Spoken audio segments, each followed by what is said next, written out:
Sell yourself. Is to be able, because can't nobody sell you like you can sell you. Right? You got to be able to speak up and stand up and say, this is who I am. I am smart. I am educated. I'm hardworking. I'm diligent. I'm a person of good integrity. I'm honest. I go forward. I'm dedicated. You have to be able to sell you and to market you. That is taking the risk, going out there. If you look at all the people who are doing incredible things today, they are people who are willing to take risks. One of the things that's happened since the last time we saw each other is that one of the pioneers of rap music is on the verge of becoming a billionaire, Dr. Dre. Dr. Dre started out Compton, California. Started out as a hood kid. Starts out with a group called the LA World Wrecking Crew. Y'all don't even remember that. But that was long before NWA. The LA World Wrecking Crew. Then he ended up going into the group NWA, founded by a guy, Eazy-E. He gets notoriety there. Well, what does he do after that? He ends up producing this guy named Snoop Dogg. Then he produces this guy named Eminem. Then he produces a guy named 50 Cent. Then he goes on and puts all of this stuff out there. What does he do? He stays in his lane. He's a visionary. He looks to see things that other people can't see. He says everybody loves music, but what if I gave them a better way of hearing the music they're listening to? So what does he do? He partners with Jimmy Iovine to make these headphones, Beats headphones.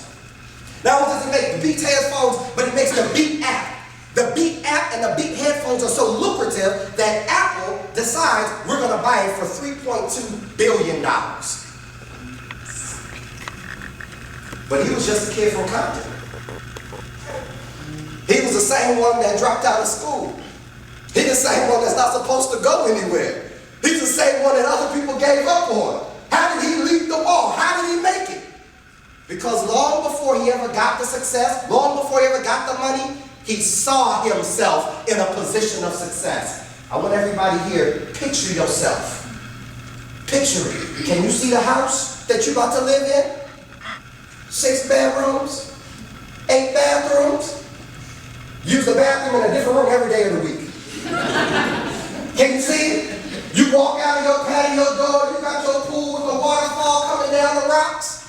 Got your jacuzzi that spills over into your water so your pool ain't cold. It's lukewarm.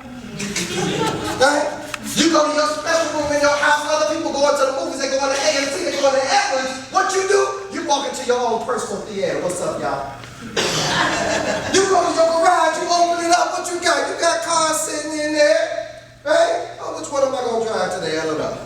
Right? Will it be the Lexus or will it be the Avalon? We're going to tell you about high five there, right? Which one's it going to be? You know what I mean? How are we going to do this? Okay? But even more than the things, what else do you have? You got good character. You can hold your head up high because you ain't out there slaying nothing. You aren't out there doing anything illegal. You can hold your head up high. You can look at the police officer and say, hey man, how you doing? And smile, right? Because you're not caught up in nothing bad. You can look over and see your husband, your wife, your children. You can have a lifestyle that people dream about, but it's actually yours. Because you dare to dream. You dare to have a vision.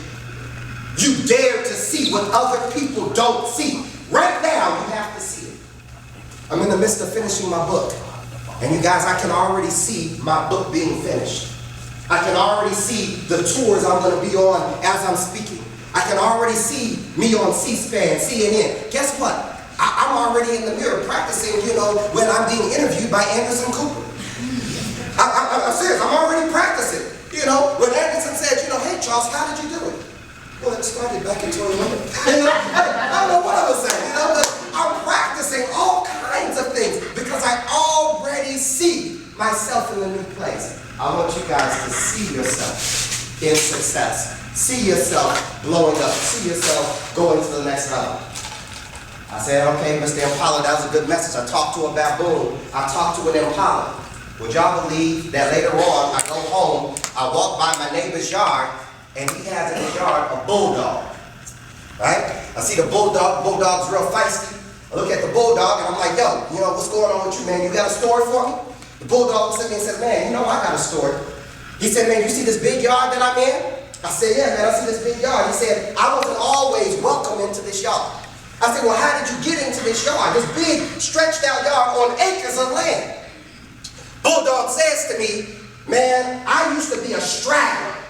I belonged to nobody. I was a thrown away dog wandering on the streets. And he said, I saw this yard, and it was a yard, and I said, you know what? I deserve to be in a place like this. I deserve to be taken care of. I deserve to have food brought to me. I deserve to have the best in life. I deserve to have someone that loves me.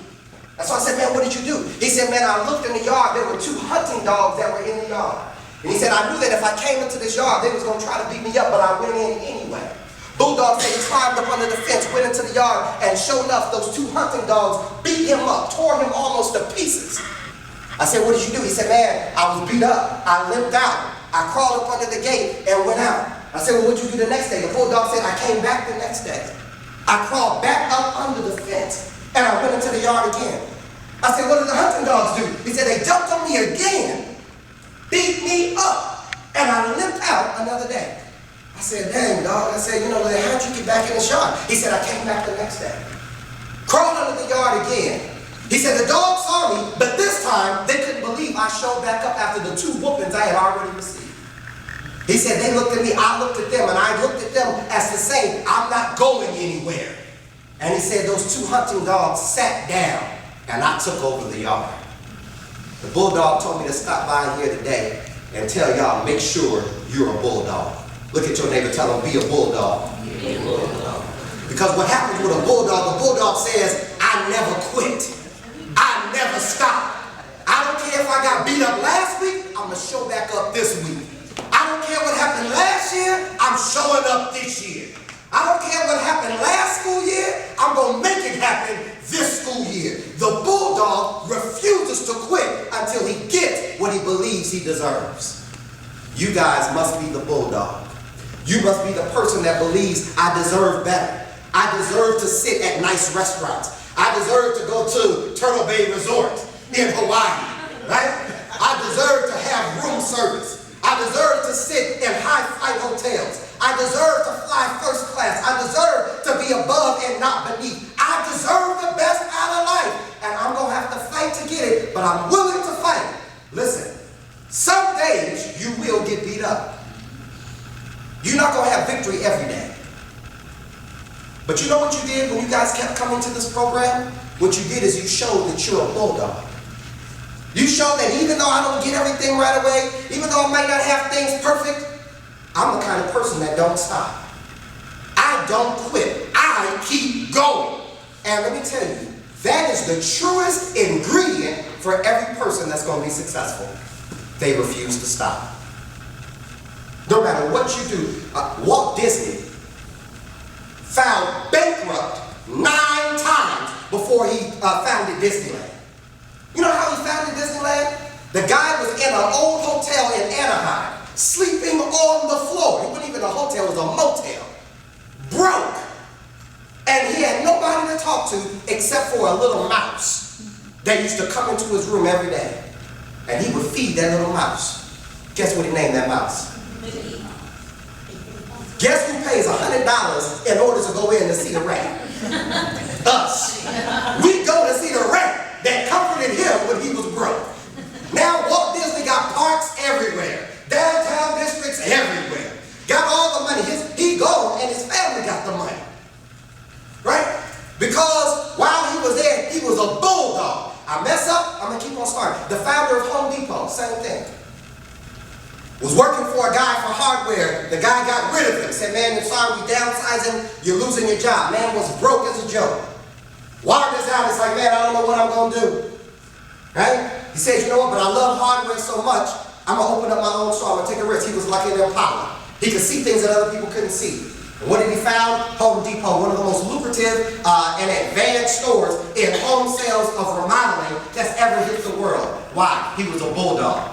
Bill Gates. Dropped out of college. Same thing with Steve Jobs. Never had the opportunities that a lot of people have. Right? Cut short in a lot of things, but what did they do? They kept going.